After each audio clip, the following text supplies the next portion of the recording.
નમસ્કાર દર્શક મિત્રો, હું ન્યૂઝમાં આપનું હાર્દિક સ્વાગત છે. ચાલો નિર્ણાયકના સમાચાર.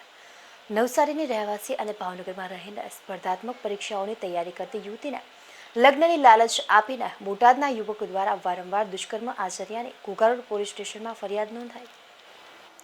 મૂળ નવસારીની યુવતી છેલ્લા કેટલાક વર્ષથી સ્પર્ધાત્મક પરીક્ષાની તૈયારી કરે છે અને બોટાદમાં રહેતો શખ્સ જય ગવલી મૂળ રહે નવસારી પણ સ્પર્ધાત્મક પરીક્ષાની તૈયારી કરતો હોવાના કારણે બંને વર્ષ 2021માં એકબીજાના સંપર્કમાં આવ્યા હતા અને તેમની વચ્ચે મોબાઈલ પર વાતો થતી અને સોશિયલ મીડિયાના માધ્યમથી પણ બંને સંપર્કમાં રહેતા હતા.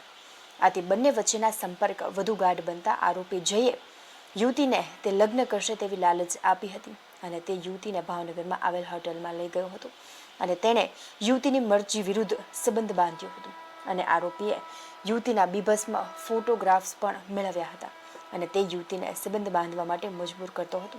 આ ઉપરાંત વર્ષ 2021થી અત્યાર સુધીમાં તેણે વિવિધ પરીક્ષાઓ આપી હતી અને આરોપીએ પણ તમામ પરીક્ષાઓ આપી હતી.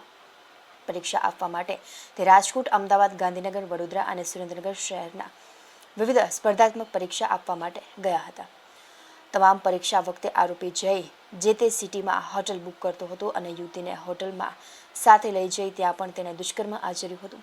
આમ આરોપીએ વારંવાર યુવતીની મરજી વિરુદ્ધ શારીરિક સંબંધ બાંધ્યા બાદ લગ્ન ન કરતા આખરે યુવતીએ ઘોઘારોડ પોલીસ સ્ટેશનમાં ફરિયાદ નોંધાવતા પોલીસે જય ગવલી તેમજ તેના પિતા દિનકરભાઈ અને માતા વિરુદ્ધ ગુનો દાખલ કર્યો હતો.